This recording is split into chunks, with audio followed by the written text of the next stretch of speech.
Hiling ni Coach Yengyao, umabot hanggang Game 7 ang bakbakan nila ng TNT Tropang Giga. Ibinida naman ni Coach Tim Cone ng magandang performance ni Jamie Malonzo sa Barangay Ginebra kung saan umakyat na sila sa 3-0 na kartada sa semis.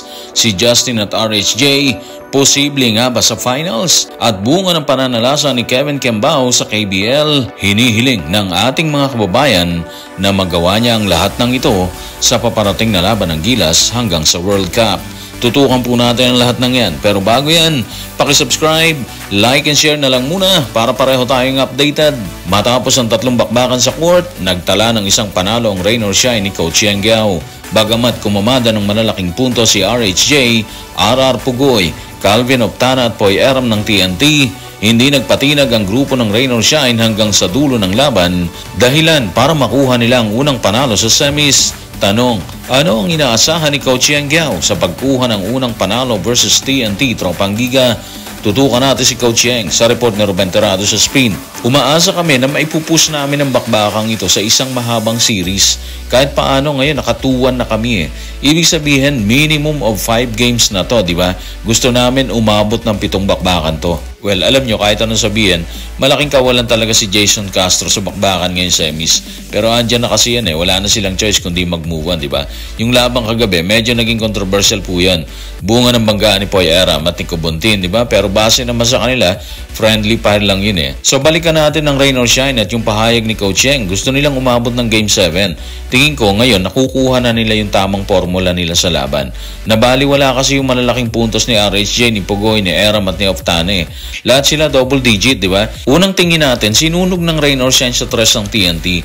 Nagtala kasi sila ng 12 out of 32. Sa tres po yan ang dami nilang ibinato. Hindi nila sinukuhan yung tres at nagbunga kumpara sa TNT na nagbuslo lang ng 6 sa 20 birada nila doon. Pero syempre, yung pag-step up talaga ni Noom ang isa sa mga rason bakit nila nakuha ang panalo. Meron siya actually na 26 points sa kabuuan ng bakbakan. Ang siste, yung 8 puntos niya, kinuha niya sa 4th quarter Yung layup niya na isang crossover move laban kay RR Pugoy at yung free throws niya sa mga nalalabing ilang minuto ng laban, masasabi natin talaga na matinding dagok sa depensa at maging sa opensa ng TNT ni Coach Chot Reyes po yun. Una pa lang nilang panalo to kaya tingin natin gagawin nila ang lahat sa susunod or sa Game 4 para makatabla sa serye. Alam kasi nila na nasa kanila yung momentum ngayon. Kahit 2 panalo ng TNT sa kanilang 3 bakbakan.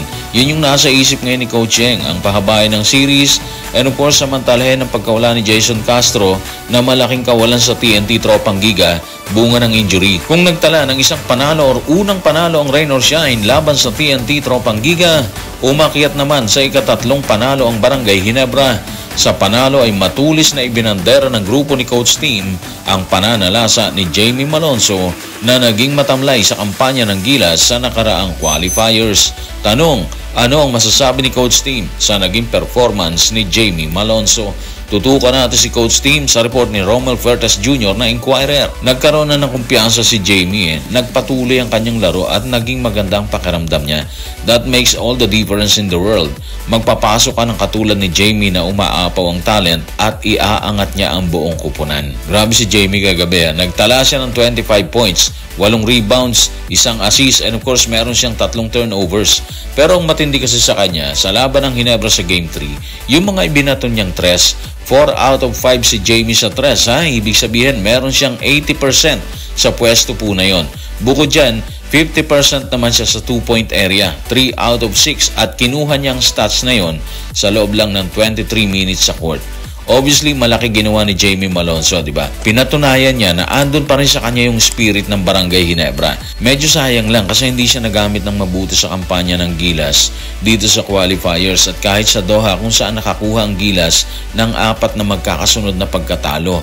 Siyempre, team effort naman yung panalo ng Ginebra kagabi, di ba? Andyan si Brownlee na kumumada ng 22 puntos, 8 rebounds at 1 assist. Si Japet at si Scottie Thompson, grabe andito na naman sila, di ba? meron silang 17 at 15 ayon na rin sa pagkakasunod ng kanilang mga pangalan.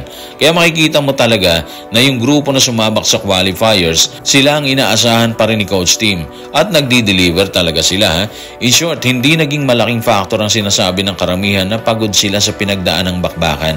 Buhay na buhay ang kalidad ng laro nila dito sa PBA kagabi.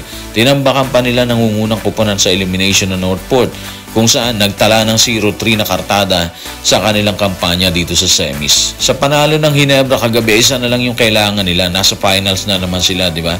At dahil sobrang bangis ng Ginebra sa ganitong aspeto, hindi na tayo mahugulat kung kuhanin na nila sa susunod na laban ng isang upuan sa finals. Kung mangyari yan, malaki rin ang posibilidad na magharap ulit si Justin at si RHJ sa finals. Ang laking pressure nito sa kanilang dalawa kung nagkataon, di ba? Si Justin, tsak babawi yan sa dalawang championship na nakuha ni RHJ. While si RHJ, patutunayan naman niya na siya pa rin ang mangingibabaw sa kanilang dalawa ni Brownlee. So good luck na lang siguro sa kanilang dalawa, di ba? Habang nananalasa si Jamie Malonzo, pumuputok naman ang pangalan ni Kevin Kembao sa KBL. Si Kevin na isa sa mga kasama ni Coach Tim sa Gilas, Pilipinas.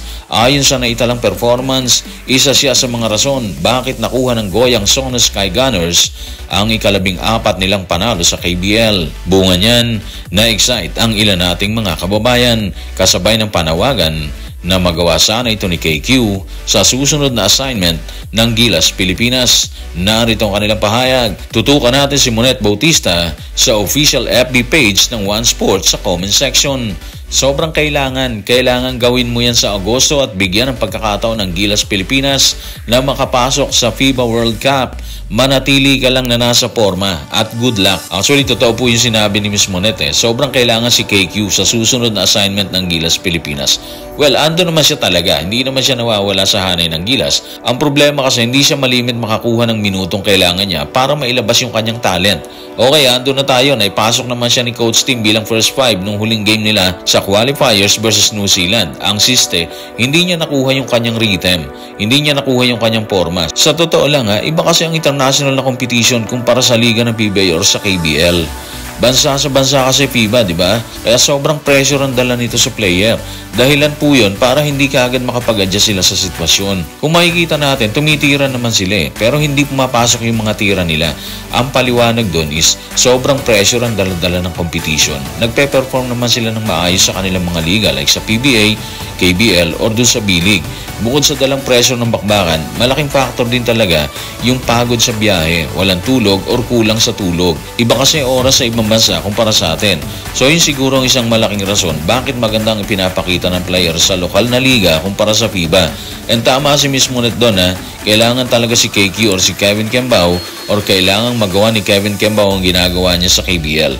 Hindi lang si KQ actually dapat lahat sila pero syempre depende pa rin ang lahat ng yan sa estilo at sistemang ilalabas ni Coach Tim Cone.